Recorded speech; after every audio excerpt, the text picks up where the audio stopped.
Halo teman-teman, assalamualaikum warahmatullahi wabarakatuh. Pada video kali ini saya akan kembali berbagi mengenai bagaimana cara untuk mengelola blog ya teman-teman. Di sini blog yang saya maksud bisa dalam berupa blog gratisan ataupun blog yang berbayar ya teman-teman. Nah, ini mungkin bisa jadi salah satu tips atau jadi salah satu cara bagi teman-teman yang ingin memfokuskan diri untuk mengelola blog, baik itu oleh perorangan ataupun maksudnya oleh kalian sendiri atau oleh tim ya, tim yang teman-teman bentuk agar blog atau website kalian menjadi terkelola secara baik ya. Oke, di sini mungkin dari teman-teman di sana ada yang bertanya, gimana sih cara untuk mengelola blog agar misalkan viewernya itu atau pengunjungnya itu stabil ya. Jadi kalau misalkan hari ini mendapatkan 1000 pengunjung atau mendapatkan 10.000 pengunjung, gimana caranya agar minimal paling enggak setiap harinya itu tidak kurang dari 1000 atau 10.000 gitu ya. Nah, di sini teman-teman, salah satu cara yang bisa teman-teman lakukan untuk menjaga atau mengelola blog teman-teman agar visitornya itu tetap stabil adalah dengan cara yang pertama ya. Tunggu sebentar, sambil saya ini ya catat biar teman-teman bisa menulisnya. Jadi silakan teman-teman terlebih dahulu menyiapkan alat tulisnya ya. Oke, yang bisa teman-teman lakukan yang pertama adalah silakan teman-teman update artikel ya. Update artikel paling enggak minimal sehari itu ya minimal 1 sampai 3 artikel ya. Sehari gitu kan, selama per hari ya. Oke. Ini adalah salah satu cara yang biasa digunakan oleh para blogger, oleh para websetter ya, pengelola website ya. Mereka itu untuk menjaga agar visitornya tetap stabil adalah dengan cara mengupdate artikel minimal satu hari itu 1 sampai 3 buah artikel ya. Kenapa? Karena ini dimaksudkan agar mereka para visitor ke website kita itu jadi tidak istilahnya itu setiap hari mendapatkan informasi terbaru ya yang bisa mereka dapatkan dan bisa menambah pengetahuan mereka, dan itu akan membuat mereka menjadi tidak akan bosan gitu kan, tidak akan bosan untuk mengunjungi website kita teman-teman. Oke, jadi ingat, yang pertama adalah update artikel minimal 1 sampai 3 artikel per hari gitu kan. Terus kemudian ada lagi mungkin yang bertanya, kita itu harus update artikel 1 sampai 3 buah itu selama berapa bulan gitu kan. Nah, pertanyaan ini sangat sering sekali saya dapatkan, dimana mereka mungkin ya ingin kejelasan agar mereka bisa tahu ya, misalkan sampai kapan sih kita harus update artikel gitu ya. Apakah selamanya kita harus update artikel ataukah cukup 1 bulan, 2 bulan atau 3 bulan. Nah, di sini berdasarkan pengalaman atau berdasarkan sharing dari para blogger yang sudah sukses ya. Salah satunya adalah misalkan siapa ya, lupa lagi tuh. Ya, Mas Nafa atau udah lupa lagi ya.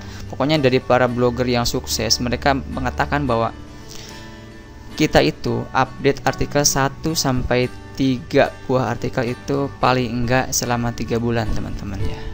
Kenapa? Karena dalam jangka waktu 1 sampai 3 bulan ini visitor itu bisa dikatakan naik turun teman-teman.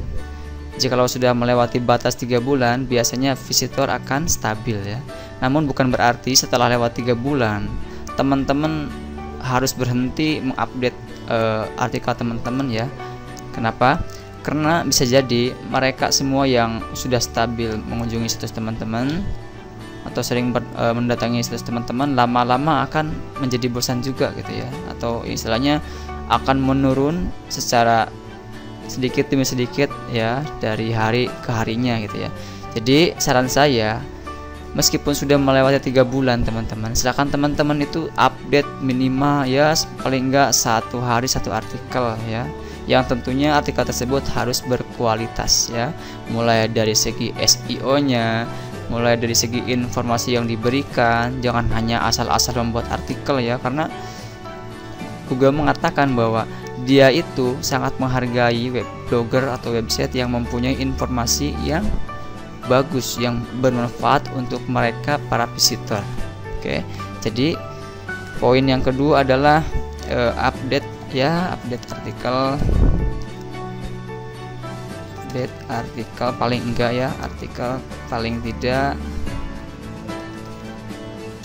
3 bulan secara rutin. Oke, yang rutin di sini ya tadi sudah saya bilang 1-3 artikel ya teman-teman. Oke, itu poin kedua. Terus poin yang ketiga, gimana cara mengelola blog ya agar tetap stabil pengunjungnya adalah dengan cara kita itu harus berinteraksi secara cepat dengan mereka yang misalkan berkomentar pada artikel yang sudah kita buat ya. Jadi jangan sampai kita membuat sebuah artikel kemudian banyak komen-komen atau banyak visitor yang bertanya pada artikel tersebut, kita tidak melayaninya gitu ya, atau kita tidak menjawabnya. Nah, itu justru akan membuat reputasi blog kita itu di mata Google ya, itu cukup jelek, atau intinya Google akan menganggap bahwa kita itu tidak siap untuk istilahnya berbagi informasi kepada mereka yang bertanya gitu ya. Nah itu.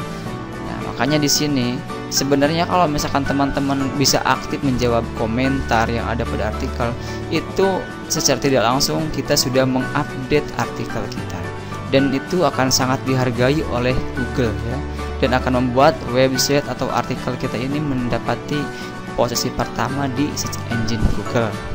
Oke, jadi poin yang ketiga adalah jawab komentar ya, jawab komentar secara cepat. Oke, tuh.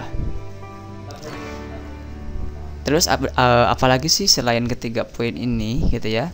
Nah, poin yang keempat ya, ini sih bukan poin yang terakhir ya, namun ini bisa dikatakan 4 poin ini cukuplah teman-teman maksimalkan ya.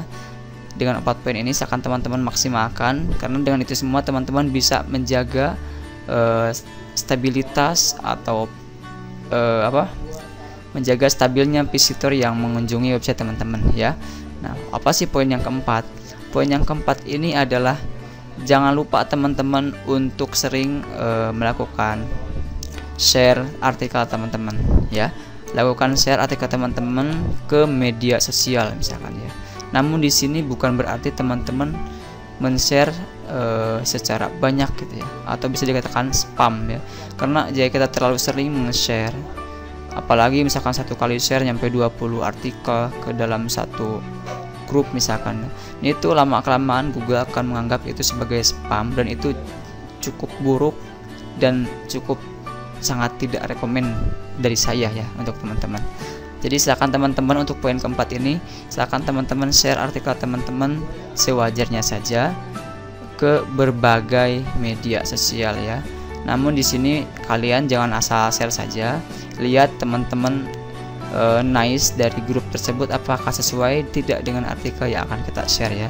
Misalkan di sini artikel yang kita buat adalah tentang harga handphone, misalkan nih harga handphone apa gitu kan. Nah, misalkan teman-teman bisa men-share-nya itu di grup-grup yang berkaitan dengan teknologi gitu ya, seperti misalkan jualan handphone, atau misalkan kalau di Google Plus itu misalkan harga elektronik, pokoknya apapun itu yang berkaitan dengan handphone, misalkan teman-teman bisa men-share-nya di sana ya. Jadi jangan sampai kita men-share informasi tentang handphone di grup tentang politik misalkan. Nah, itu kan tidak nyambung ya, dan itu akan justru membuat mereka itu tidak nyaman dengan artikel yang kita share di grup mereka gitu ya. Oke, itu adalah 4 poin penting yang harus teman-teman perhatikan untuk mengelola blog teman-teman ya. Jadi poin yang keempat adalah apa tadi? Lakukan share artikel secara teratur ya. Oke, tunggu sebentar. Teratur. Oke.